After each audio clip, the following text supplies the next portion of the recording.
Flashing investment. Hot mics. We all set? Okay. Oh. Good evening and welcome to the regular city council meeting for Tuesday, December 16th, 2025. If you'd please rise and join me in the Pledge of Allegiance. I pledge allegiance to the flag of the United States of America and to the republic for which it stands, one nation, under God, indivisible, with liberty and justice for all. Welcome, everyone. Are there any additions or corrections to the agenda? No, sir. Seeing none, I'll move the agenda. Is there a second? Second. Motion been made and seconded to approve the agenda. All in favor signify by saying aye. Aye. Opposed? We are approved 4-0. First item up is presentations, proclamations, and acknowledgments, which we have none this evening. We'll move on to item 4, response to public comment, which I believe we do not have anything this evening. And that takes us to public comment item 5. Anyone wishing to come before public council may do so at this time.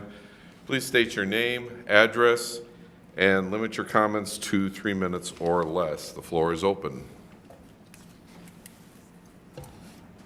John Zweber, 4218 158th Street West. I just wanted to bring up a couple of things. You guys had this year some changes with permit requirements for number 1, chickens, number 2, bees, and I don't think it was really well publicized. I received a citation for chickens, which is fine, not a big deal. I received a citation for not having a permit for bees, which I think was, I went to the city hall a couple of times to get that said permit. Apparently, you guys didn't inform the city clerk how a person goes about getting these permits. It happened twice. Both times, the city clerk had no idea that there was a permit for this, for bees. Since then, I've received a citation and fined for not having that permit, and I just received an email today saying that, you know, it's been up on the website. Well, I don't normally go check the website, and my thinking is if the city clerk doesn't know that there's a permit request, why do I need to go search on a city website to see where this permit is? And as far as all these other citations that I've received, I think I was here in July. I could not make the August meeting, so I don't know what you guys comments from you guys were, but between July and now, I have received nothing from you guys, haven't heard anything from the city, have not heard anything from the code enforcement person, except for a letter back in November 15th, I believe it was, that I received a letter stating just citations and fines, which is not a big deal. But the communication that the city has with the public is not very good. This whole thing started back in May. They sent me a letter saying I needed to do this and that, which a lot of the stuff was taken care of. Some of it was not. I have reached out to the code enforcement sections, but they have not been very responsive. And it's like I said before, I seem to hear from the city when I've posted messages on Facebook, and that seems to be the easiest way. You write some comments about the city, someone seems to reach out. That is not a very good way to conduct business. As far as the communications, like I said, it has been minimal, and I have reached out to the city, I have talked to individuals, and trying to get a hold of Andrew's schedule is he's not always in the office. Same thing with when I received this last citation. So apparently I missed the deadline to send in a written notice, which I stopped by the city before that 14-day deadline was, and apparently they couldn't inform me, hey, you know what, if you have a formal complaint against the citation, you could write a letter or whatever, but nothing like that. The other part is the city promotes the whole pollinators and this and that with the natives, plants and this, but now with you guys charging $100 for a permit to have bees seems to be a little bit excessive. Then to renew it every year for $50, if you guys are trying to promote these things, now you tack on additional fees, that's more work for the city. I think you guys have better things to do than to go out and check out to see about checking these permits. And if this is a rate for you guys to generate revenues, it seems a bit ridiculous, okay? I think you guys have better things to do than to go out and see if somebody is properly keeping chickens or somebody's keeping bees. If there's complaints about it, fine. But to have these permit requirements nowadays, I think, and at the same time trying to promote the natives and pollinators, and you guys put out a letter promoting all of that. Same thing with the whole normal May and this and that, and right now amidst all the stuff that I'm going through with the house there, and I don't know if you have individuals that can actually identify natives and wildflowers or not, because I don't think you do, because I don't know who your qualified person is, because I don't think they have any idea what they are identifying. They're sending me pictures that I need to chop down my purple cone flowers. They're natives. But somehow for whoever is taking these pictures and writing comments, thinking that it's weeds that I need to cut down. So just wanted you guys to be aware of that, and there's just no personal communications within the city for these things that's happening. Okay. All righty, thank you very much. Thank you. Thank you. I just refer this to staff, looking for a follow-up probably from code enforcement. All right, thank you. Anyone else wishing to come before council this evening? Anyone? Seeing no one coming forward, that'll complete our public comment, item number 5. We'll move on to the consent agenda, item 6. We have a fair number of items this evening. Bill listings, minutes from our December 2nd regular and work session proceedings, designation of polling places for the 2026 elections, approval of the joint powers agreement with Dakota County. This is in relation to County Road 46 expansion study. Approval of the pre-application escrow agreement with Gymnast LLC, authorizing 26 to 27 union contracts and non-union benefits. The 2026 Community Waste Abatement Grant Agreement with Dakota County between us, Hastings, and Farmington. Our AAA Storage Building, a memorandum of understanding. The Tree City USA recertification.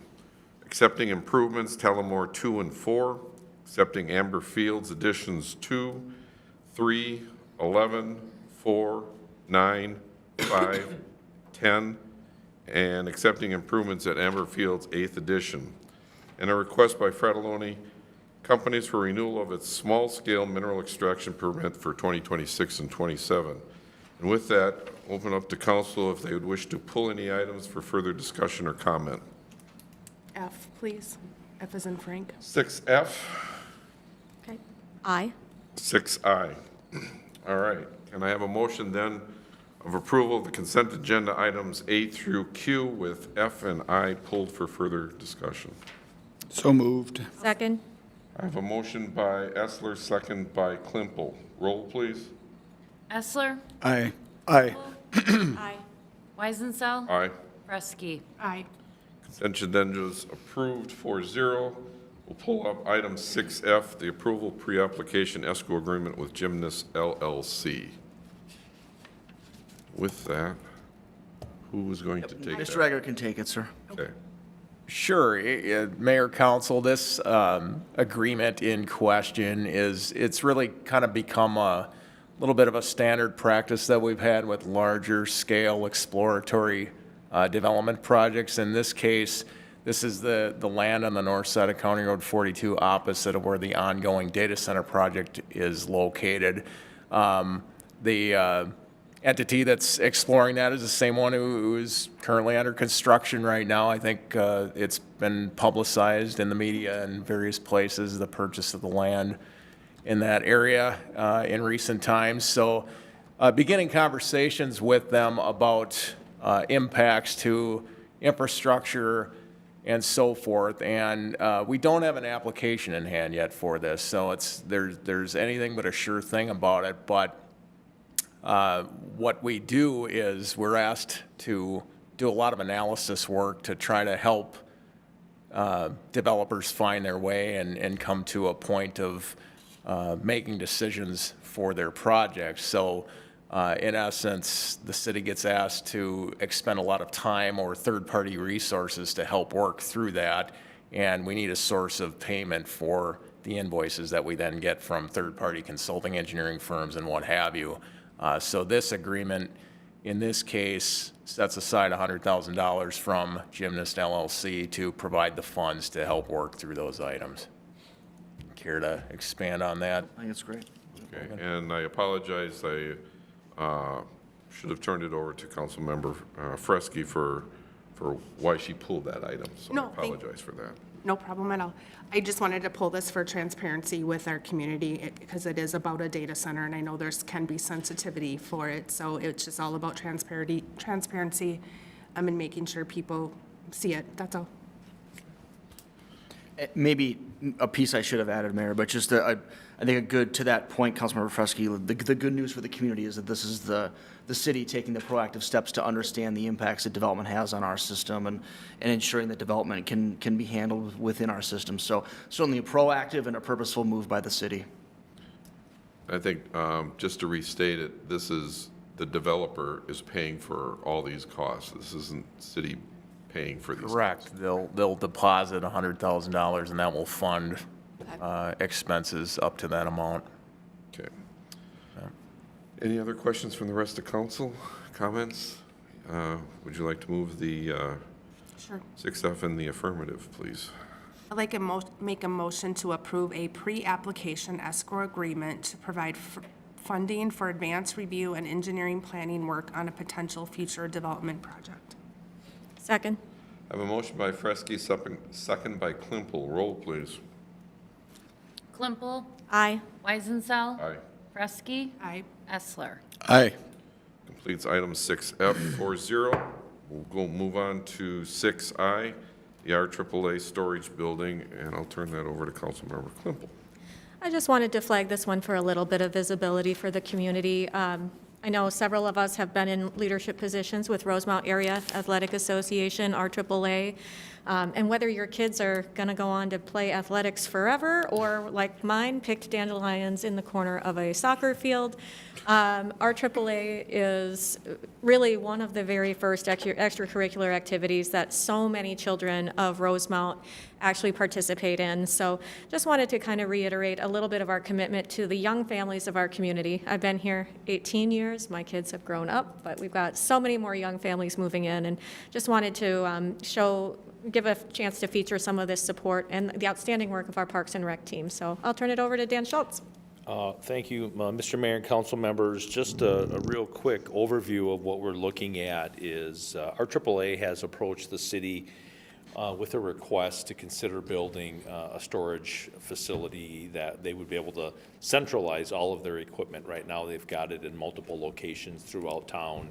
Some of those areas they're going to eventually lose because of development or because of redevelopment of like the middle school, things like that. We are looking into this option for them. We have not picked a location yet. We have about 4 locations we're looking at. The idea is that we would try to build one centralized building. It might end up being 2 smaller buildings. We don't know. We're still investigating that, and we still need to get some planning and some work done. The city has a history of doing a lot for our community organizations, whether it be Leprechaun Days, Haunted Woods Trail, RAC, Yellow Ribbon. You know, we provide storage for all those organizations. And I can tell you that our AAA is probably, other than Saturday nights down here at Leprechaun Days, our AAA probably impacts the most families in the community of any organization in town. So they do a lot of great things for us. And so, again, this is a non-binding agreement. We're not bound to do this. They're not bound to do this. We are just agreeing to work through a process to try to get to an area where we can store. They're willing to pay for it, you know, and obviously they know that, you know, they're not going to be capped at $15,000. I mean, if the building comes in at more, well, then they might be asked to pay more, and or we might need to shrink the building a little bit. You know, it all depends on where we go on this, but we are just kind of, you know, hitting the ground right now, running this winter, trying to get ahead of the the game for spring and summer, hopefully some kind of construction. But our AAA's been great to work with on this. They've been very flexible, as much as, football wants it in one location, baseball wants it in another location. We're going to settle on kind of a centralized where everyone can be happy. The one thing that the Parks and Recreation Commission has done regarding this facility is they've made it very clear to staff that they would really like to see us put it somewhere where we already have infrastructure in place with roads, sidewalks, parking, and stuff like that. So they've tossed out a few things like maybe Shannon Park. They talked about maybe the pickleball court location. They've talked about a spot out at Umore. And so we've looked at a lot of variety in trying to make a real smart long-term decision. But what they don't want to do is have to, ask our AAA to spend, $500,000 on a building and $400,000 on streets and parking lots and things like that, when we already have locations we might be able to use. So we'll be reporting back at work sessions on this each month as we go forward. Same thing with the Parks and Natural Resources Commission. We'll be reporting back to them. We talked about it last night at their meeting, and that was one of the things that was brought up, and that we're going to continue on discussing. So it's kind of an update on where we're at with this. All right, thank you for that update. Yep. I'd like to move the recommended action, please. All right, I will move that the city council move this project forward by signing a non-binding MOU with our AAA. Second? I'll second. I have a motion by Klimpel, second by Essler. Roll, please. Weisensell. Aye. Fresky. Aye. Essler. Aye. Klimpel. Aye. And that completes 6 for 0 and completes all our consent agenda items this evening. Move through item 7, public hearings, item 8, unfinished business, which both we have none this evening, on to item 9, new business, the 2026-2035 capital improvement plan. Turn this over to our Administrative Services Director, or am I turning it over? I'll start with it, Mayor, and then Ms. Malika is ready to help at any moment as well. But thank you for the opportunity. Yeah, as you mentioned, Mayor, this is the 2026 to 2035 capital improvement plan, which is kind of one of the tailing tasks of our annual city budget process. And so as you folks approved the budget 2 weeks ago, you established the funding mechanisms for the CIP in large part. And then what this plan then does show is our ability to spend some of those funds on some of the necessary capital improvements throughout the organization on things like facilities, fleet, parks and recreation projects, utility system expansion projects, and things of that nature. Our utility funds are also enveloped inside of this CIP. So funds that we save from our utility expenses that allow us to expand the utility system live inside the CIP and help fund the CIP as well. As we say every year, this is a critical planning document for us. Bond rating agencies really like to see us doing this kind of work to show that we have a plan for how our facilities, our fleet, our utility systems, and our roadway network needs to be improved and maintained over the course of the years. It's very accurate in many ways in 2026 and 2027, and then as we get longer term out, there's a lot of placeholders, a lot of reminders on things that could happen if development continues, if roadways continue to degrade or expand, or as specifically like fleet vehicles. Maintenance schedules, as we kind of predict how maintenance schedules may go on some of the larger fleet. They may last a year or two longer as we kind of Band-Aid things along and things of that nature. So want to just remind everybody that what folks see on the attachments and what council looks at on the attachment are not guarantees to happen. Every one of these items will still come back to the city council. It's planning documents for us as your leadership team to know what we could be working on in 2026 as we look to schedule and plan projects, and then gives you a kind of a predictive element of what your staff might be bringing back to you. And so with that, there's just a few items I can flag out of the memo. Largely in 2026, it would be of interest to maybe folks at home and certainly council, just as a reminder, and you're aware of all of this as well. But as mentioned, starting out, and some more maybe our more splashy, interesting stuff often comes out of excuse me, Parks and Recreation. One of the items that shows in 2026 is a placeholder for some funding for acquiring land for a future indoor recreation facility. This could be a second sheet of ice complex. This could be an indoor recreation amenity that we acquire and protect land on the eastern edges of Rosemount, et cetera. So you see that in the 2026 plan. Also in 26 shows the demolition of the former Public Works buildings to support the expansion and remodeling work and revisioning work at Central Park and in some ways Erickson Park ball fields. And so there's some work to do the demolition that we expect to see next spring on the Public Works buildings that are remaining over here on our current City Hall campus site. Beginning placeholders for, phases of UMOR baseball fields that need to respond to our AAA uses and needs and the community's needs for baseball fields. So don't know exactly what that would look like yet based on trajectories of teams and things of that nature, but some placeholder dollars there. One of the items there that's flagged is what you just talked about with the RAAA, the JPA, to potentially construct the storage building, and so that shows up in your CIP and things of that nature. Road projects, we always show our prepared or our planned for 2026 street improvement project, which for next year is in the Geronimo Pond area. Council in the budget this year supported both a pedestrian safety enhancement program and a trail pavement management program. So funding for those two programs that were approved in the budget are shown here in the CIP. And then we do work every year on sticking with our pond maintenance schedules. And so Cormorant Pond is due for some work here in the winter of 2026. And so that shows in the CIP as well. Nothing major to flag for equipment and fleet this time. A lot of our vehicles, certainly passenger-sized vehicles, are in a leasing program, and so those gives the city an ability to have a recurring, fairly flat dollar amount for our leases every year. So not too much to flag for equipment and fleet. Public Works and utility projects, these are getting a bit longer term, 27, 28 type time frame based on how development might go. But Blaine Avenue has some sanitary sewer upgrades, possibly in 2027. That's a larger ticket item that we wanted to show. And then a water tower, potentially a Blaine and 42, is a large ticket item in 2028, potentially, again, driven by what the development trajectories could look like.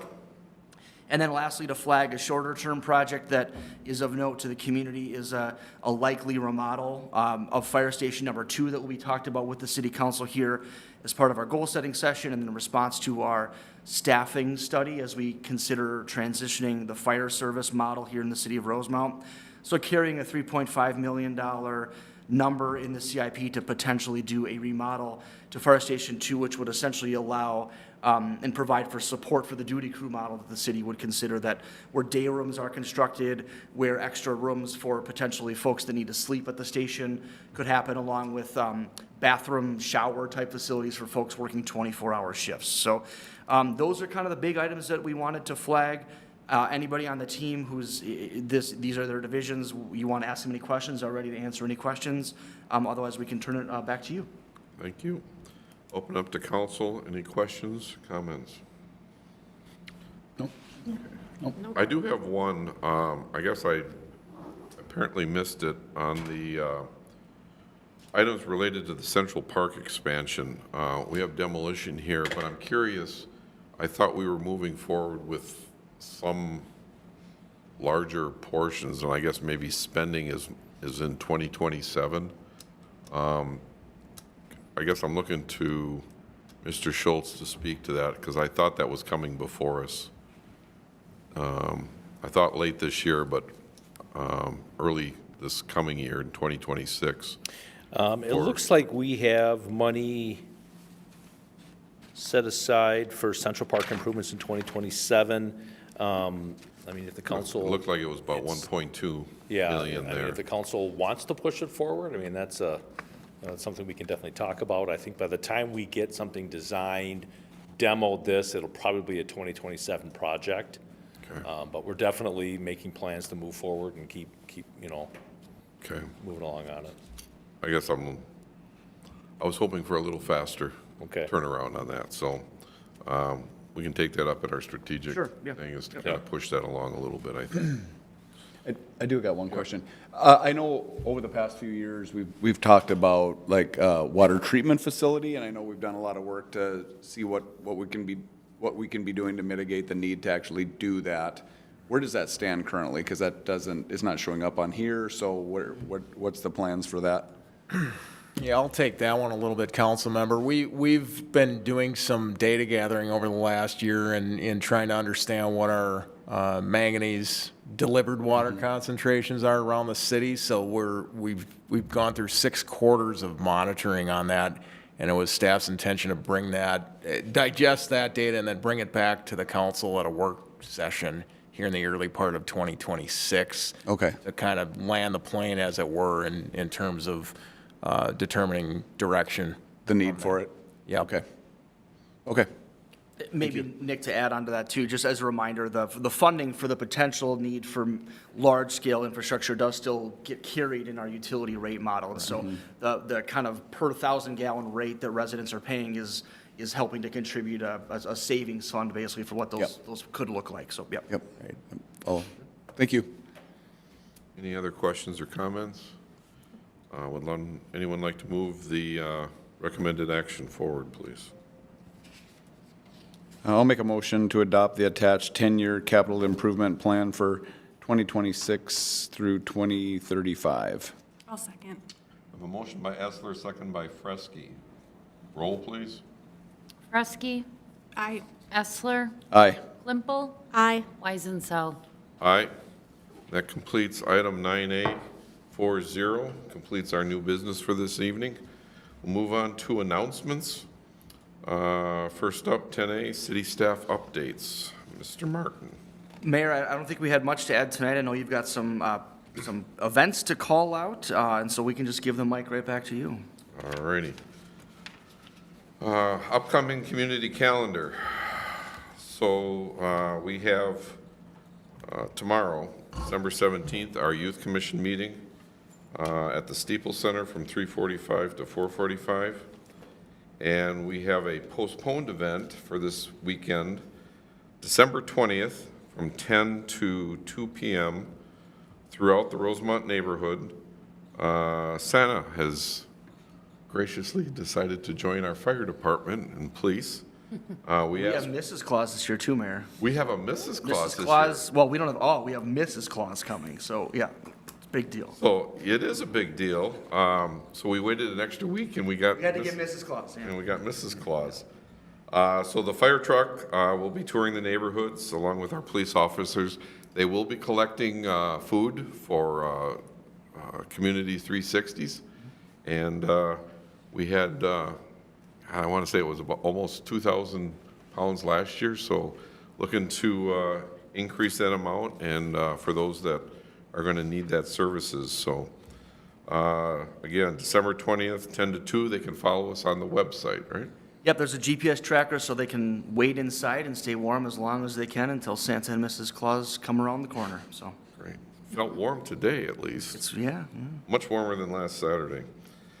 The December 22nd Planning Commission meeting has been canceled for this month. City Hall will be closed Christmas Eve on the 24th, closed on the 25th, Christmas Day, and will be closed New Year's Day, January 1st. And our next City Council work session will be January 6th from 5 to 6 p.m. here at City Hall. And the City Council will follow from 7 to 8 p.m. on Tuesday, January 6th. And with that, before I close this evening, I have a holiday message from myself and City Council. As we enter this holiday season, I want to extend warm wishes on behalf of the entire City Council to all who call Rosemont home. This is a meaningful time of year for many of our residents, including those that celebrate Christmas, Hanukkah, Kwanzaa, and later Ramadan in the spring, as well as those who observe this season through reflection, family gatherings, and service to others. While traditions may differ, the shared values of compassion, hope, and care for one another unite us as a community. This season also arrives during a time of complexity and concern. Recent events, both locally and nationally, have created fear and uncertainty for some of our neighbors. Acts of violence affecting faith communities and schools, and heightened anxiety experienced by immigrant and refugee families remind us that safety, dignity, and belonging cannot be taken for granted. We want to be clear. Every resident deserves to feel safe, respected, and valued in our community, regardless of background, faith, beliefs, or circumstances. As we reflect on the past year, we recognize it has been an exciting and transformative time for our city. We have seen continued growth in population and economic development, alongside ongoing efforts to preserve that welcoming hometown character that defines us. Change and tradition are not in opposition. Rather, they strengthen one another when guided by shared purpose and mutual respect. We also want to take this opportunity to express our sincere appreciation to city staff for their dedication and professionalism throughout the year. From public safety and utilities to parks, administration, and public works, our employees serve the community with care and commitment every day. As winter weather arrives, we are especially grateful to our public works teams who work long hours, often overnight, to keep streets, sidewalks, and public spaces safe through snow plowing and ice control. In addition, we extend our deep gratitude to our public safety professionals, particularly our police officers who continue to serve with professionalism, integrity, and care during challenging times. Their commitment to protecting residents, responding to emergencies, and building trust through everyday interaction plays a critical role in maintaining a safe and welcoming community for all. Looking ahead to the next year, we remain committed to fostering a community that is welcoming, joyful, and connected, a place where neighbors look out for one another, where new relationships are formed, and where curiosity, discovery, and neighborliness continue to shape daily life. Together, we can ensure our city remains a place where people feel at home, not just during the holidays, but throughout the year. So on behalf of myself and City Council, we wish you peace, safety, and warmth for this season, and we look forward to the year ahead with hope and resolve. Thank you. And with that, unless there's any other business to come before City Council, again, for me personally, Merry Christmas as we come up on that time. Thank you. I'll move to adjourn. Is there a second? Second. All in favor? Aye. Opposed?